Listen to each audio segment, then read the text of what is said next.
Hello. You are listening to the Carroll Connection with your host, Jared Carroll.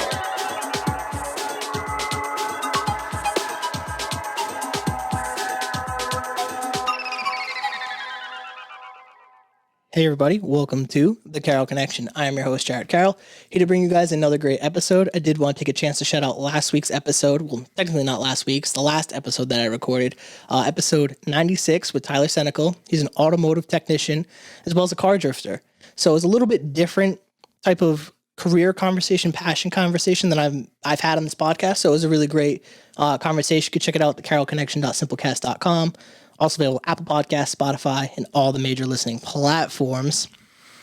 So for today, episode 97, bringing another great guest, Juliette Albo. Hi, Jared. Thank you for having me. Appreciate you for coming on here. And we've had to work around some stuff, which is cool. And I haven't seen you in a long time. So this is like great to sit down. And for you guys who don't know, Juliette was my roommate when we were in Georgia. Had a great time, a unique experience, and we'll dive into that part on the podcast. I know I talk a lot about my experience down there and like the toxic work environment that we both experienced, and kind of how this podcast really came to fruition for myself. But for the people, kind of let everyone know who you are and what you're doing currently. So I'm Juliette. I am 24 years old. I am currently an accountant for a financial investment firm. I was born and raised in France, and I moved here to north of Boston when I was 13. I was a sophomore in high school, so it was definitely an interesting experience. I have two sisters, two older sisters. So one currently lives still in France, and the other one, the middle of us, she has Down syndrome. So she lives in the U.S., and she's actually partly the reason, or mainly the reason why we moved to the U.S. So yeah, so I think that pretty much encompasses me. Yeah, and we'll dive into a lot of the conversation we're going to have too is centered around like your experiences growing up in France, coming over to America, and like obviously you go back and forth sometimes to visit as well, and you did recently, so we'll talk about a little bit of that experience.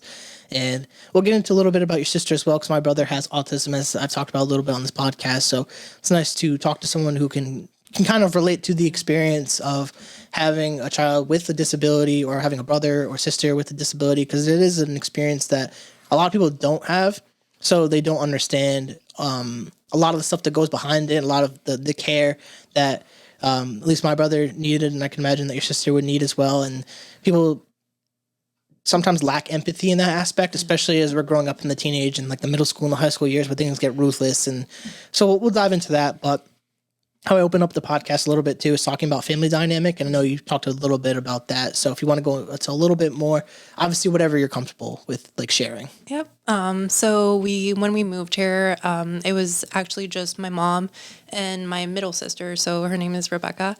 And at first it was really hard for us to move here because my dad was a French citizen. So he had to wait to get a green card to be able to come here. And my older sister, she was going through college. So she didn't really felt the need to move with us just because college was so different in France and compared to the US. So she was already getting into her education and her career, so she did not move with us. And so at first we moved here just thinking it would be a semester just to see things out, and we ended up staying just because the opportunities here were awesome for Rebecca, and we just ended up staying. So it was actually, I think, 2 years before my dad was able to get a green card to move to the U.S. with us. So for most of the time, it was just me, my mom, and Rebecca. So it was really hard. My mom was working multiple jobs just to support us because life in America is quite pricey. And so after 2 years, my dad was finally able to get a green card, so he moved with us. And my sister, she stayed in France just because it was easier for her. She had her career. I mean, she graduated in France, and getting an education in France is very different than the U.S., so she didn't think that it would translate as well in the U.S. And we also have our grandparents. We have all the rest of our family in France, so she wasn't completely alone. So it is tough have our family in the U.S. and have a family in France, but we do communicate a lot with FaceTime and WhatsApp and things like that. So I wanna ask too. So you came over 13, correct? Is what you said. Yeah. So are you technically a French citizen or are you American citizen, like based on documentation? So I am a dual citizen. So Nice, since nice. so that has been a great advantage. So since my mom is American and my dad is French, we were able to get both citizenships at birth, which has Nice. been awesome. And it definitely is great to have a European citizenship just to even like travel to different countries. And it's really nice because I feel like I still have that part of the French culture. Like, for example, after this podcast, I'm going to go vote in the French election.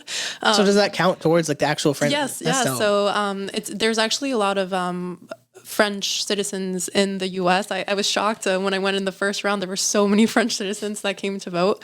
But it's nice to have both cultures and both citizenships that allowed me to, go from one country to the other so easily. So Yeah. So when you originally moved over, did you go back a lot between the two? So actually, I did not. So the first time, so I moved when I was 13, and the first time I had been back to France after I moved was in 2019. And that was right before we moved to Georgia. So Yes. it had been, I think, like 7 or 8 years since I had been to France. And partly because of just school and work, and also it was really expensive. And typically my sister would come visit us in the US. So it definitely was a huge shock when I went back. Because when I left, I was 13. I felt like, I wasn't a kid, but I was, a teenager. I felt like I hadn't really like grown up. So when I did go back, I felt like an adult. I think I was 21 at the time. So it was very interesting just reliving everything from a different point of view. And it definitely changed it was definitely a defining moment in my life, I would say. Was it hard leaving family? And I'm assuming obviously you're 13, so you have probably some lifelong friends at that point that you're leaving behind to go to America. So it was really, really hard, especially like I said, we were only supposed to go for a semester. And then my mom was just like, well, I got a job, so we're staying. So I had to tell my friends that I was not coming back. It was really, really hard. And especially it was really hard for me to make friends in high school. High school was really hard in the US.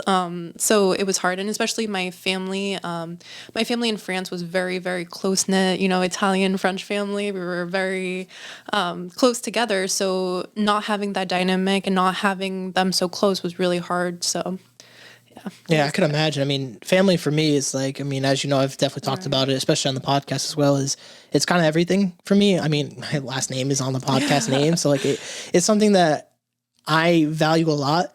So, I mean, kudos to your family for deciding to make that move though. I mean, that is a very hard, I couldn't imagine deciding to move to a whole nother country to go pursue something kind of, I mean, it's a little bit bigger than yourself. I mean, you're establishing not only the current generation, but like for future generations as well. Like you're kind of digging in some roots here. And like, I think it's dope because I don't know if I've had too many people on the podcast who've had immigrant parents technically come over and move to the United States. And when they have shared their experiences, I think Jackie came on and talked about that as well. I forget what episode, I think it was in the 50s. You guys definitely check that out as well.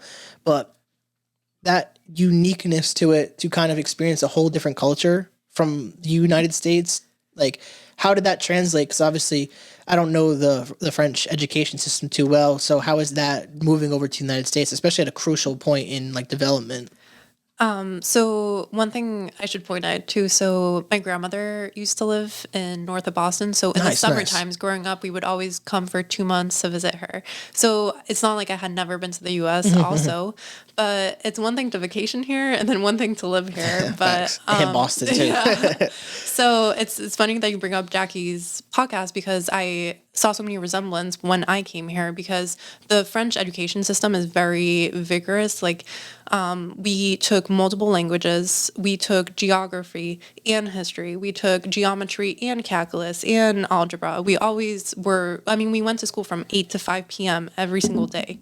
So our classes were very advanced. So when I moved here, I actually was in more advanced classes because I remember I came sophomore year and they made me take like a mock MCAS to see my level, and I scored pretty much very advanced. So they put me in honors classes and AP classes like right off the bat. And I remember just thinking how it was crazy to me that, for example, you just needed 1 year of algebra or like 2 years of Spanish. I mean, to me, we were taking Spanish. I was taking advanced English, Latin, and Spanish ever since like 5th grade. So it was definitely interesting to me to see how kind of lax the school system was in the US per se. And one thing that's very interesting, for example, in high school in France, you have to pick kind of your major. So you go in a voice, they call it. So it's either like scientific or literature or like mathematics, and you have to stick to that high school like major. And then it kind of sets the tone for your college years. But it was definitely, I was definitely at an advantage when I moved here school wise. But I did have, believe it or not, I did have a thick accent when I moved here. So I was going to ask that. Yeah, I was in ESL classes, so that helped me a lot just to, get up to date with the English language. And I remember when I took like my MCAS or whatever it was sophomore year, I had a dictionary because there were some words I didn't even know what they were. But so it was definitely hard though, trying to express myself. I remember just feeling so frustrated at times, just I could not express how what I wanted to say just because of the language barrier.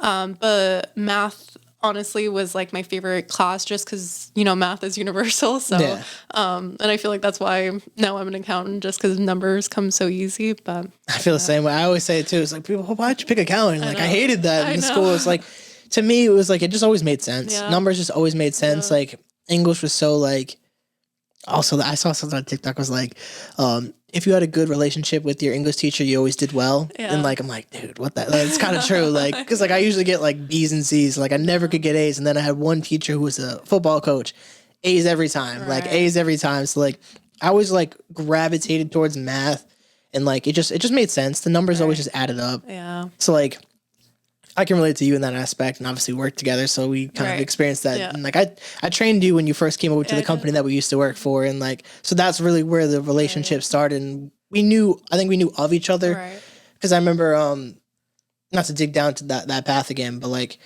my manager at the time, who ended up being your manager, was like, oh, we're going to UMass Dartmouth to recruit, and then they brought you on, and then I went into the program, and where I was able to go to Texas and Georgia, as I've talked about in the podcast, and that is how we met. And so it's a small world. It's crazy. And like, I would have never, once I met you, knew that you went, like you lived and were born in France. Like, it's kind of crazy to show that you can lose an accent. Like, that's kind of crazy. Yeah, and the thing is, what's really interesting is when I read out loud, you can truly hear my accent.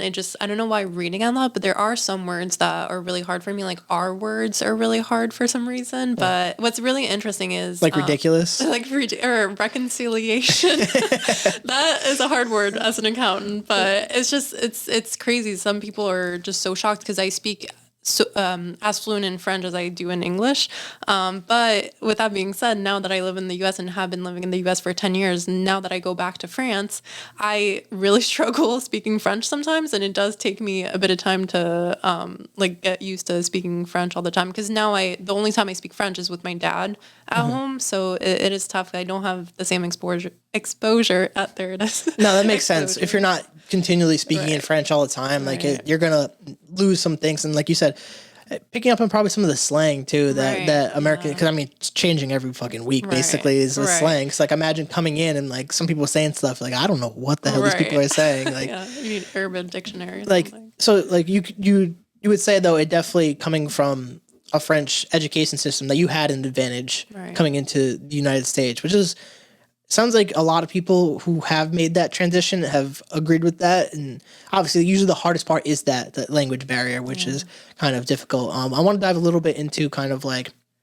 maybe sports that you played or hobbies. And I'll let you kind of take the floor and kind of like your experiences playing those sports and like building relationships. Cause I think that a huge part of my podcast and laying down the foundation, usually the first episode when people come on, is like the family dynamic, where you're from, like your parent structure, like where you kind of were raised, and we get into the sports aspect. I do it for myself too, a little bit, to kind of just like, because I think it lays down the like I said, the foundation of the conversation of like kind of who you are and what you're going through, because a lot of our development is through these early years. So I'll let you kind of take the floor with the whole sports aspect. Yeah. So when I moved here, obviously in high school, I felt like, how do I make friends by joining sports teams? So I joined my sophomore year the volleyball team, and so I had never played volleyball before. So I was like, why not? And my team, so my high school was very small. It was a very small school, so there weren't a lot of people necessarily trying out. So I obviously made the team, which was nice.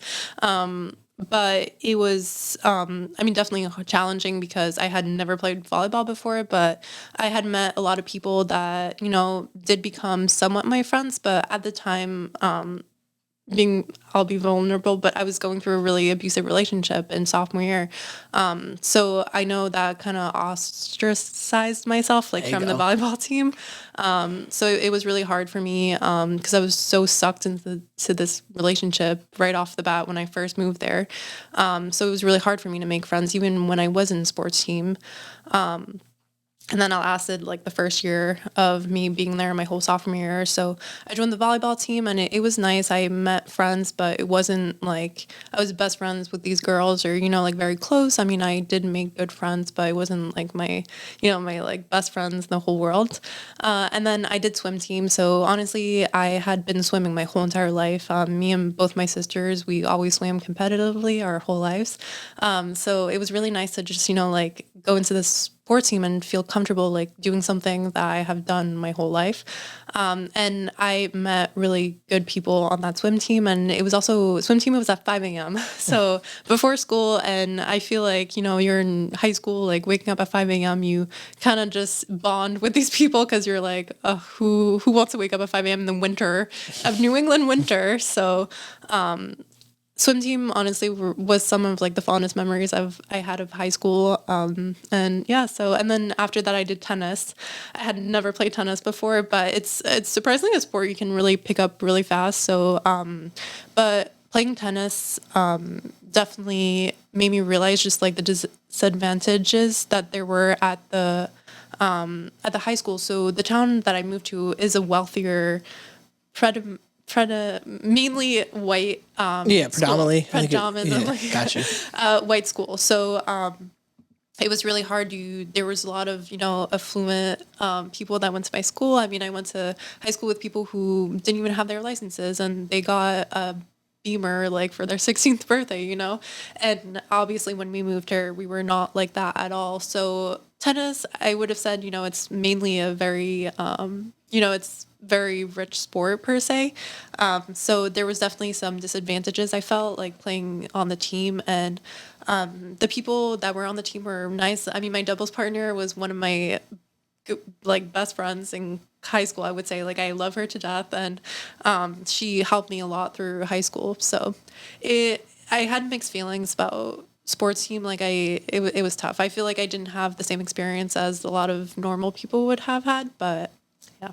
Yeah, I think because I always say sports are like a lot of the foundation where you can make lifelong friends Right. from sports, and a lot of the people that I've had on the podcast are from my sports teams when I was younger, and that just goes to show like the value in like the relationships that you can form with people through sports, and it also keeps you active. And I think there's always a huge benefit in a society that is kind of, at least in Western society, is not usually like forcing activity and like being active in a healthy diet as it once was. And it's interesting to see, especially when COVID becomes a thing, like how that really affects a lot of these things. And I really felt for a lot of these kids that lost out on sports seasons in high school and college as well, because those were crucial years for a lot of people, and especially myself. And I definitely feel for those individuals that lost out on that, because it's not something you get back. And like time continues to move on, and we continue to get older and grow and move forward. So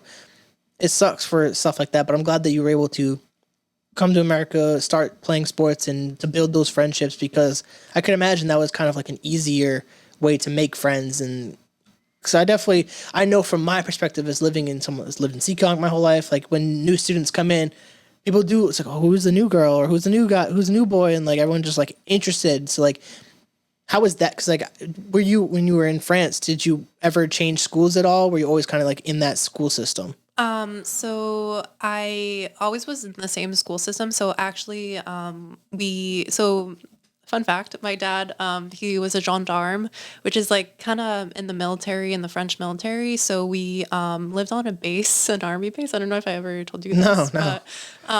but actually, so it was a very like close knit. All my friends growing up were also in that base, and we all went to school together, and we had like a lot of close friendships.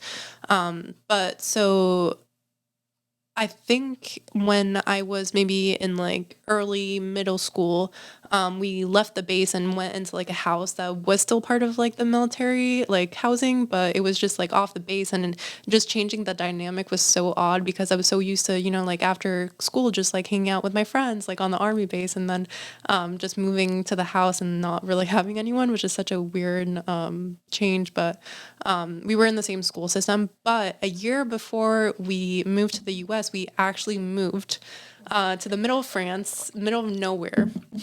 And it was just so hard meeting people. And it was just such a weird dynamic because I think it was so our equivalent of freshman year of high school. And, everyone was in their groups. And because freshman year of high school actually is in middle school in France. Oh. So middle school is 4 years in France, and then high school is 3 years. Interesting. Yeah. So everyone had already all their friends, it was really hard to make friends. So It's probably a better way to divide that, to be honest, because like that freshman year is like that teeters on like you kind of got you got that middle school energy to you, and like that's when a lot of people are still hitting puberty, so you wait till that sophomore through. So that's actually kind of an interesting way to divide the schools. It seems like a better way, in my opinion. Right. No, it definitely is better, and especially 4 years, I feel like was awesome, and we were able to do so much more. But yeah, that makes sense. I want to ask kind of like a layup question for you, but like for people that, or maybe there is like someone that is maybe from your friend group in France, or like maybe there's some younger kid out there who stumbles upon this podcast somehow. What would your advice be to someone that is moving over from a foreign country to the United States and wants to kind of establish them and make some friends? Like, what would your advice be to that? Honestly, so to just it's okay to get out of your comfort zone. I feel like I was so in my shell, and that's why also it was so hard for me to make friends, because I just was, like kept to myself. And I think to get out of your comfort zone and to just, like get out there and try to make friends, and, like maybe join a club that you wouldn't normally have joined, or, like maybe take a band or something that you normally wouldn't have done. I think that will help. And also definitely try to learn the language as much as you can before you go. And the best way to do that, I always say, to watch shows in a different language. I mean, that's actually how we grew up and learned English. Is my mom always told us we always had to watch TV in English, like Hannah Montana in English, like Disney Channel in English, and to just listen to as much as you can in the other language is the best way to learn a language. So wow, that's actually really interesting. And like that's not something that I would have thought of too, because like I would thought like maybe it's like, I mean, it makes sense too, like to hear the way that they're talking and the dialect and the all that stuff. Hannah Montana might be an interesting one because you get an interesting accent there. You come over talking a little southern too. That probably would have been funny. But like that makes a lot of sense, and that's actually some really good advice to, even if you're going to like go to a foreign country and visit. I think that is something that people don't do. That was like, because I don't speak Spanish. When I visited Spain, like luckily my sister-in-law spoke some Spanish, and like my brother had lived there long enough to like understand like the basics. So like you could understand and communicate to a degree. And obviously we live in a time, thank God for modern technology with Google Translate and things like that. But I don't think enough people in the United States get an opportunity to go visit other countries, and people are so narrow-minded with the way they view the world.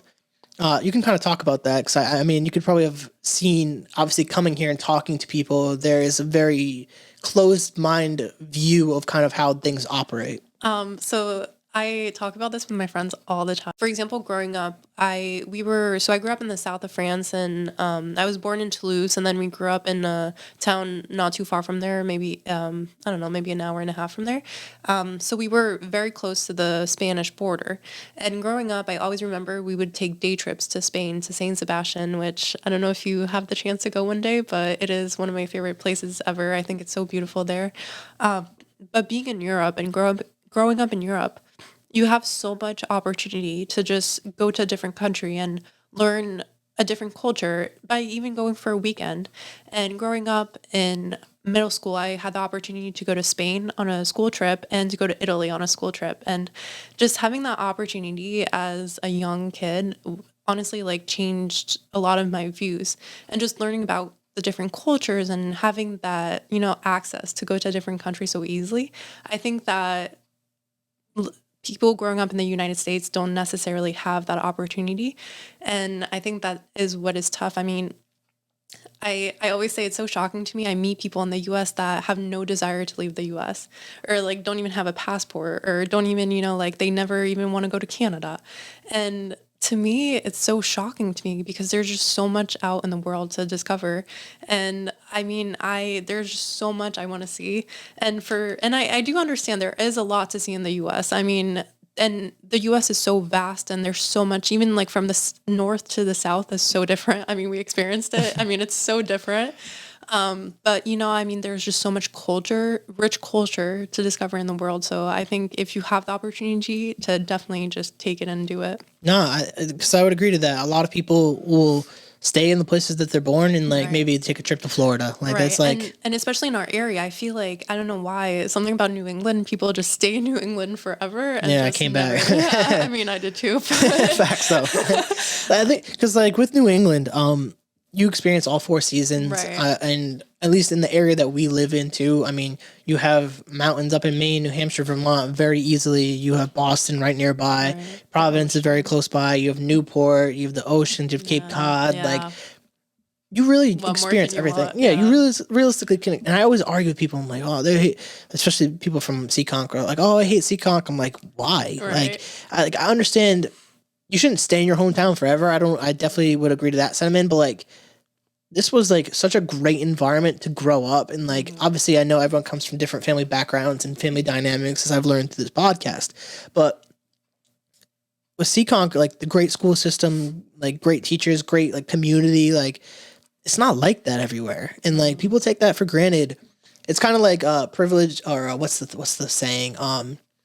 It's blind to people who have it.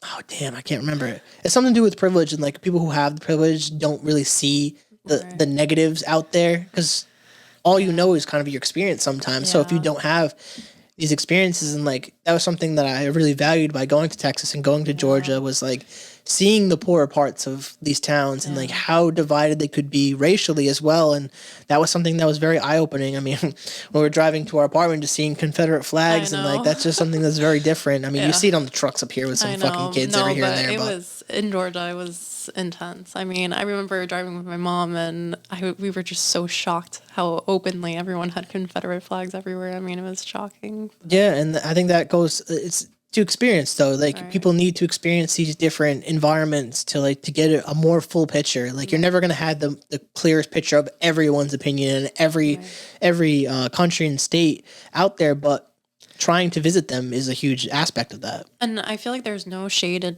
people staying in the same place, where you grew up, but also having that desire to go somewhere else, and experience. You don't have to pack up and move your whole life, to like a different place, but definitely, travel. And so I actually was lucky. I spent a summer in Israel, and that was really, really, really eye-opening, just, with everything happening in Israel. And so I went for an internship, but I think that summer was the most eye-opening of my whole entire life, and just seeing everything that was happening over there. And, it just made me so grateful for everything I had here. And I remember before I left, I was just, so unhappy. I was like, I hate college. I hate everything I have. I'm not happy. And then seeing everything that was happening over there, and I came back, and I was just so grateful about the littlest things. And, I feel like we're so stuck in our daily lives that we don't enjoy the value of what we have.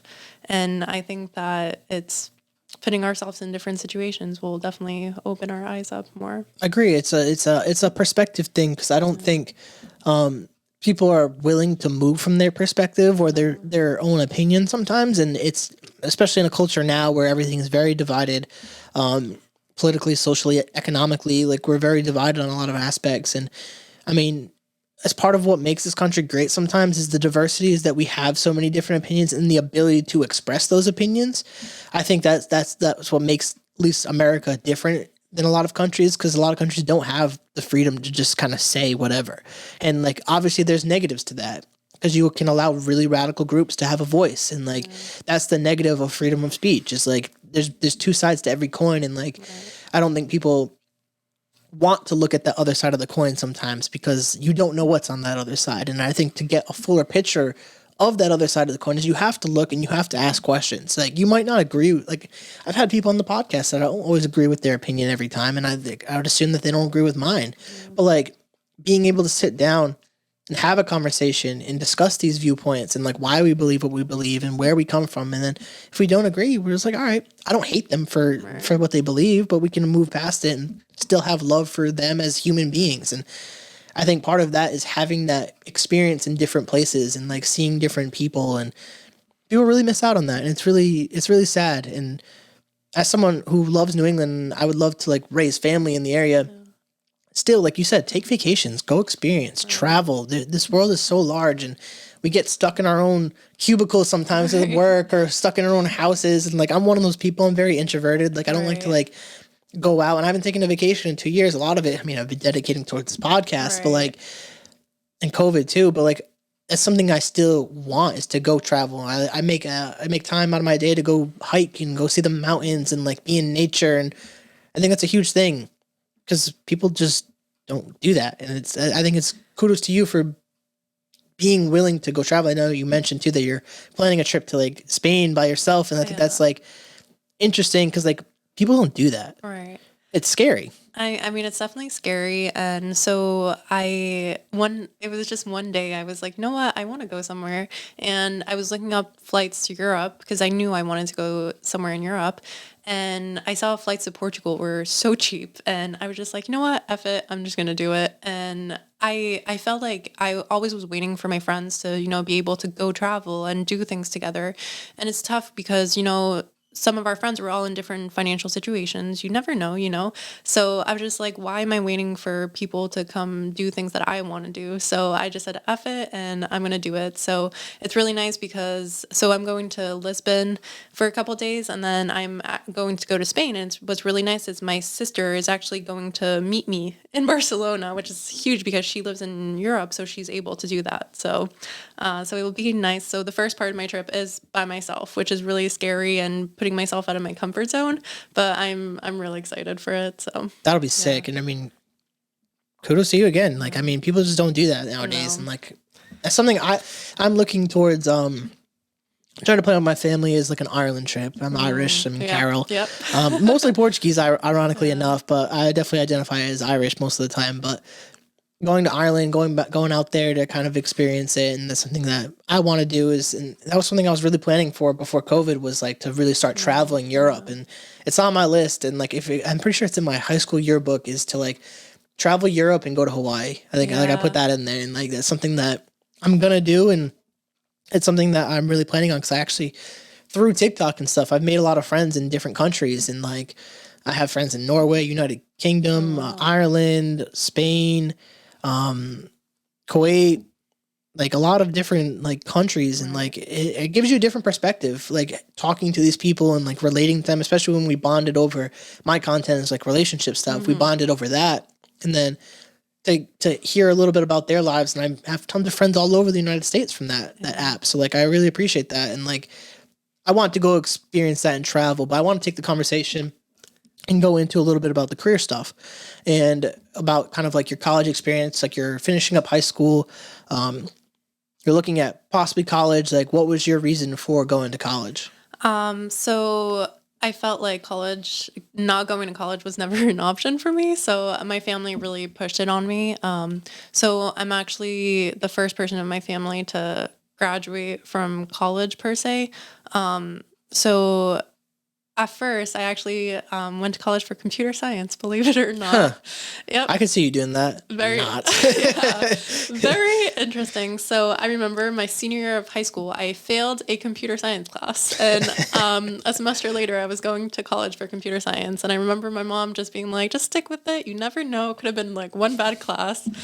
Not a bad career to get into nowadays, though. That's what I'm saying. So when so at first my goal was to go to UMass Amherst, and I got waitlisted from UMass Amherst, which was a very humbling moment.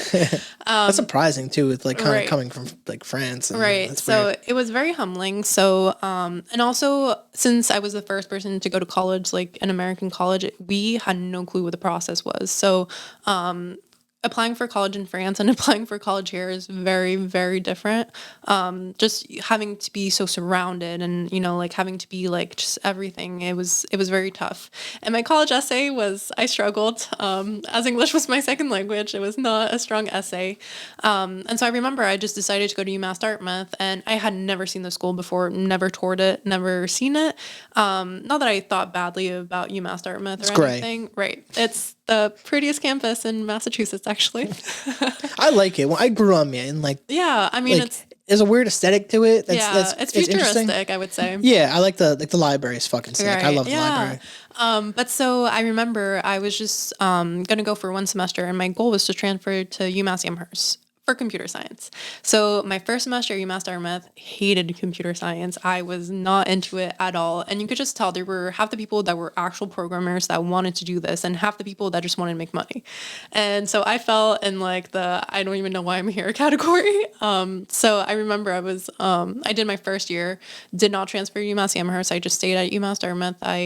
And I remember I was lifeguarding one summer, and I just like was watching the pool, and I was like, I cannot do one more year of computer science. I cannot. So the next day I went to UMass Dartmouth, drove down and changed my major. And I just went into business because I didn't really know what I wanted to do. And so my mom was an accountant and my grandmother was an accountant. So it kind of just ran in the family. And my first semester, sophomore year, I had an accounting class, and this one accounting professor at UMass just completely like changed my like career. I felt like I loved his class. I loved him as a person. Who was it? Professor Griffin. Oh, Michael yeah, Griffin. yeah. You know. Yeah. And he was awesome. And he was the reason I changed to accounting. So yeah, and then the rest is history. So I actually did college in 3.5 years. So I graduated early. And my last year, I think it was, I was interning at the same place Jared was working at. Yeah, and that was we ended up both getting into the program after the fact, and that's how we ended up teaming up in Georgia, which was interesting experience. We can dive into a little bit about that in a sec, but I went for criminal justice originally. My whole plan was to go Navy. Like I was gonna go Navy out of school. I went to actually boot camp for a little bit, didn't pan out, and then I was kind of like, "What the fuck am I supposed to do in my life now?" Because my whole plan was to go military and just stick with that. Cause my brother did that, so I just kind of copy paste and like. Yeah. I'm thankful that it didn't go that route because I didn't realize it at the time was. I was following his footsteps and not my own. Right. And I wasn't really being myself. And when I went for criminal justice, I was like, what am I doing? Like I'm doing, like I would have just done this in the military. I'm just doing it. Like this doesn't make sense. So like one does switch to business. And when I looked at all the majors, I didn't want to just do business management. I was like, that's too vague. I wish I did marketing. I'm not going to lie. Like I would have been a good marketer because like I had to learn with this stuff. But like, and I looked at accounting, and I think I think it was maybe the 101 class or 102, whatever it was, they kind of talked about being the language of business. And that spoke to me. And I was like, math was always something I was good at, and like it just made sense. And I was like, I could take this and apply this to whatever I do. And like, I don't know if I want to be an accountant forever, but I always wanted to understand the financials of a business. So like when I do, because I would love to like make this like an LLC and like make a business out of this. And I'd want to know the financials. I might not want to necessarily run it myself, but when someone can present me what my financial statements are for the year, I know what I'm looking at. And that's something that really like attracted me to the profession. And like, I was always, I like consistency. I like having like a cyclical way about life. And that just kind of just was natural and just flowed in. And some people don't like the redundance of it, but like, I like knowing what I'm going to do and like having some flexibility to have different things pop up throughout the month or the year. But for the most part, I know what I'm doing. Right. And like, I like that. And like, I like the consistency and I like that about the profession. And a lot of people say it could be boring or difficult, and both can be true. But there is a lot of value that one can gain from going down this path. And I would definitely say, make sure you're good with numbers and like Excel. Like if you're not, or pivot tables, pivot tables are life. If you don't know that, don't get into the career. Yeah. I would have definitely advised that, but anything like, and especially if you're going to do accounting, anything you can merge with IT as well, huge advantage. You have a huge advantage in this growing market, considering around like different databases and how information is processed and kind of like computed and spit out into the financial statement. So if anyone is listening that's looking or in that kind of business area and wants to do accounting, you can merge it with some type of IT. You'll be far ahead of a lot of people, because as long as you understand the accounting of a lot of stuff, the IT, and then the mapping part of the IT side, man, you'll be golden in every aspect. There's so many times I regret that. And I feel like also something that was so desirable, like getting an accounting career, is there was so many jobs, and there will always be accounting jobs. And even like right now, the market is so hot. There is just so many accounting jobs. But with that being said, when I was doing undergrad, I remember there was such a, like, oh, are you going to go public accounting or private accounting? And there was such shame in not going public. But I have to say, I am just happy every day I never went into public accounting, just because of the hours and, like there's no work-life balance in public accounting. I mean, maybe there is, but I mean, everyone I know who has gone public just have not been happy. I mean, they work crazy amount of hours, and I feel like there was such shame in not going into public accounting, but I'm happy every day that I did. People always ask, oh, you getting your CPA or whatever. It's like, I always say emphatically no. I don't want that. I don't that or tax. So it's like, I'm just not interested. I'm not a tax. You posted on something on Instagram, it's like, it's tax season. I'm not a tax accountant. I know. It's like every year I post, it's a friendly reminder that I have nothing to do with taxes, even though I'm an accountant. I just don't like it. I took the classes. I don't like the fact that it changes all the time, because administration's not interested. Like, I get this good money in it, but this is a constant reminder: don't do a career just because of the money. Don't do it. Like, that was part of the attractiveness of accounting, was like the financial aspect of it. But with any career, obviously be realistic. Like, you're gonna need to provide for yourself, and especially if you're very future oriented, you want family and all these things. It's a great, solid career that's consistent, no doubt. Always gonna be jobs. But if you get bored very easily and you like are going to chase just a check every time, this career is not going to be for you. It's just not. And like you could say that about a lot of careers. Like, just don't chase checks. Be realistic. Get a career that can support you financially. And then what I say to a lot of people, I mean, it's part of the reason I do this podcast. I have something else aside that gives me purpose, that gives me passion. And could this eventually in the future somehow support me financially? Yes. But like, if it doesn't, I have the career that gives me money, that I enjoy my coworkers, that I enjoy what I do. Like, do I love it? No. But do I hate it? No. And I think it goes back to, we were talking a little bit about balance off the podcast, and like having the work-life balance. And that was something that, and I'm glad that you're kind of like, because you were very career, when we first were starting up, you were very career. And I was like, yo, you're crazy for that. Like, I was just not, like, I understood the value in like the mindset that you were going, but I'm glad that you're kind of switching towards like, I want to experience life. Right. And I think a lot of that has to do with just, my experience of having the culture in France. I feel like over there, they're very, they work to live. They don't live to work. I feel like in the US, we're just work. And I think that when I first started my career, I was very like, I'm going to follow in the footsteps. I'm going to go to grad school. I'm going to get my CPA. I'm going to climb the corporate ladder. I'm going to be successful. But I feel like in the recent years, I've just been like, you know what? Like, especially with the pandemic, I feel like that changed a lot. I just, want to be happy in life. And I can be happy in life without being like a CFO one day, or, like being like the senior VP of like my company. I mean, I'm still going to work hard. I think that's just my work ethic. I'm always going to work hard. But I feel like my priorities have definitely switched and changed. I feel like I just want to, like do what I have to do and also experience life. I feel like, work is just, it's sad to say, but it is a big part of our life.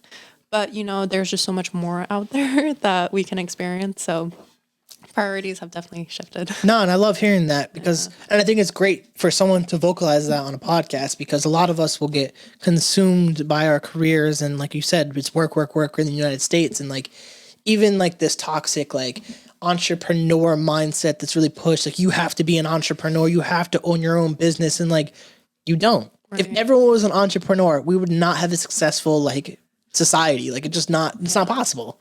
Right. Like, people need to be doing certain jobs, and we need people in different roles. Like, you need a trash man. You need someone that delivers the mail. You need someone that's a teacher. You need someone that's a police officer.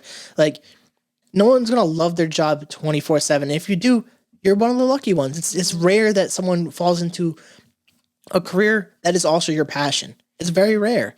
So like, accepting that and like realizing there is more to life. And like, for me, and I talked openly on the podcast, and I talked to you about it, is like family. That's something that I value, and it's something looking forward, which people cannot do nowadays.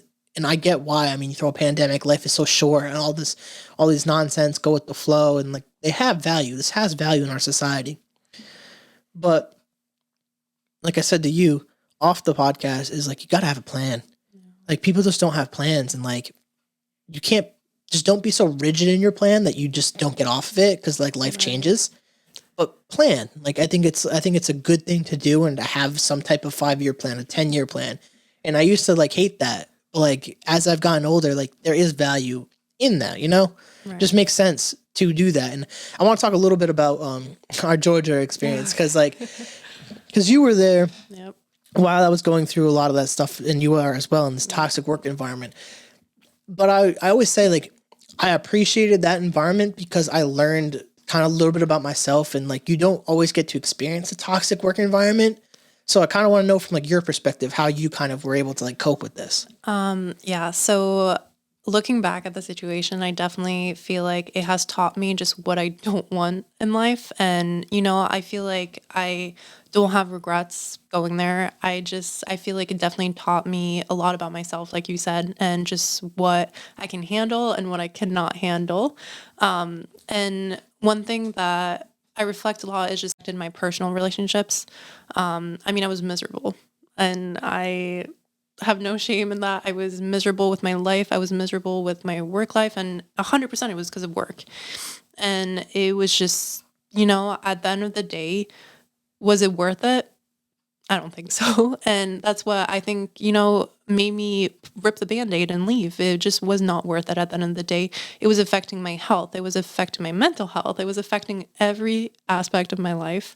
And it was consuming me. I felt like, and to this day, I feel like I somewhat have a little bit of PTSD just from the experience. And, Same. You know, and I feel like the best moment of my life was leaving that company, and which is crazy to say so early on in your career, but it was not worth it. And, you know, I felt like I was so engulfed in this company, and I felt like it was my whole life, and there was so much shame in leaving, and, you know, like, so early on in my career, but not worth it. Yeah, what would because like, this is a good kind of like layup question for you too, is kind of like your advice to someone who's in a toxic work environment and like doesn't know if they should stay or leave. Like, what would your advice be to that? Just leave.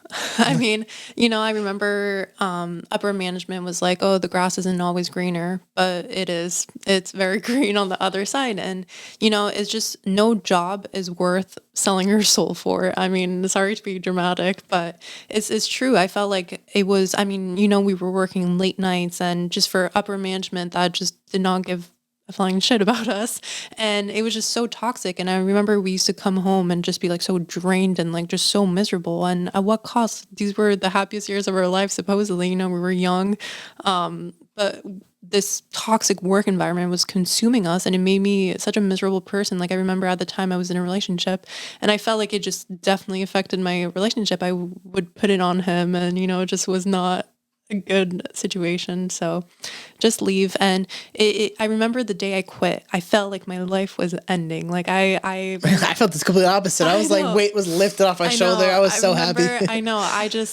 I felt like I think you transferred basically. I transferred, yeah. So before I quit Georgia, before I quit the company, I left Georgia and transferred back to corporate in Providence. And the day I quit, I remember I felt like my life was ending. I had a pit in my stomach. I was like crying in my office. I was like, oh my God, I can't do this.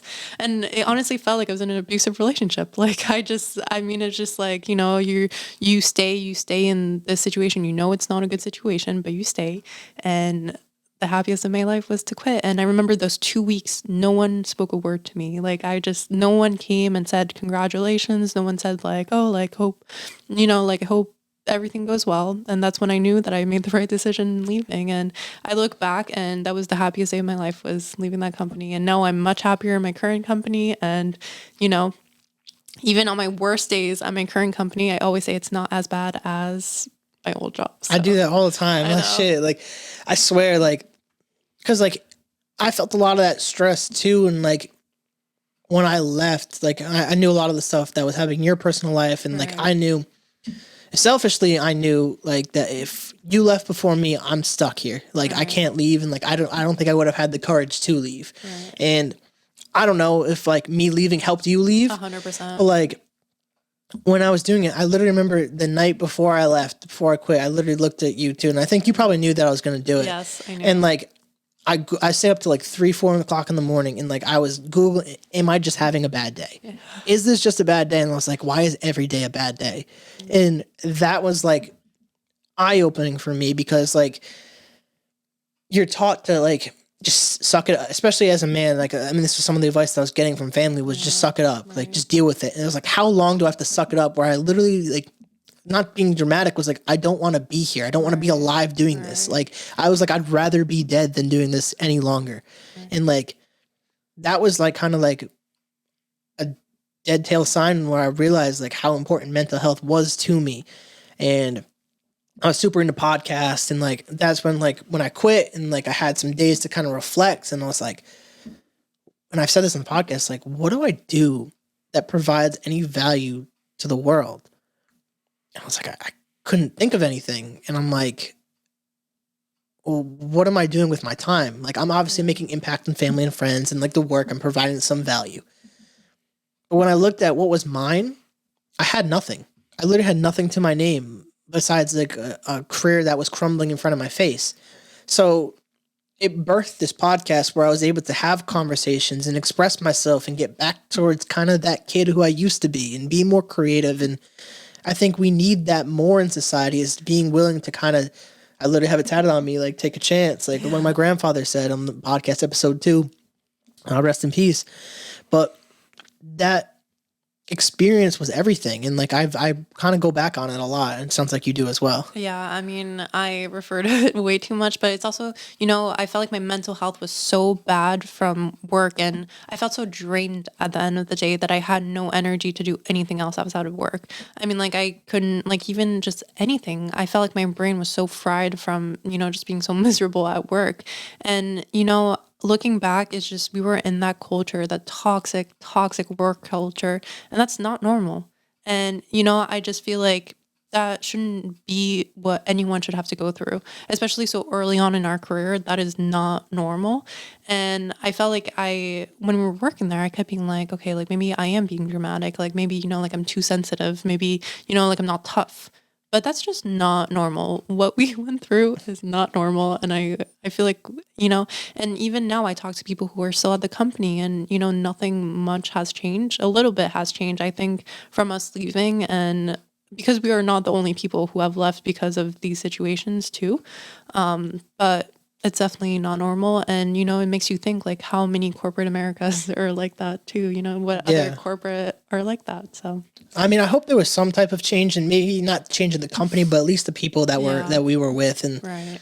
I didn't give no 2 weeks or nothing. I just fucking left. 8:30 before 8:30, he was gone. I literally hit up the HR rep in Providence. I was like, yo, I can't do this. Yeah. Like, and no one blamed you. I mean, it was bad. Yeah, I think they were cooking the books too. I ain't gonna lie. Like, yeah, no, but I mean, even I remember I talked to the HR person after you left, and I was like, like, there has been at least 4 people who have quit, and we had been there for what, not even 3 months. Yeah, not even 3 months. And, like, how much turnover you have, like, isn't that a red flag? She was like, no, we just see it at people, like, just going to get better opportunities. And I was like, no offense, but anything is better than this. So any other opportunity is a better opportunity. But man, craziness in this world. But, I want to start wrapping up this podcast. Yeah. We're coming towards the end. It's been a great podcast. Yeah. Do you want to say anything before I get to my last question? You know what the last question is, Yes. but did you want to say anything prior? I don't think so. Okay, cool. So, Juliette, the last question I have for you is, what would your advice be to someone who wants to pursue their passion? Yeah. So I think I said this before, but getting out of your comfort zone, I think that, I feel like it's just taking that leap is just, it's scary. And I feel like there's a lot of anxiety, but like you said, like planning might help a lot and just, try to take away those uncomfortable by planning. I feel like you can, get out there and see what goals you need to achieve to just do it. And everything in life is scary, but you just have to take that first step and, get out of your comfort zone, and it's going to help you and benefit you in the future. So Perfect way to wrap up this podcast. I appreciate you coming on here and expressing yourself and your story. Like, thank you. It's been a great podcast. thank you for having me. Appreciate you. So I'll give you guys a little spiel. If you guys like the podcast, please rate, review, subscribe. You can check it out at carrollconnection.com or carrollconnection.simplecast.com. Don't know how I messed that one up this time. Apple Podcasts, Spotify, all the major listening platforms. So till next time, guys, peace.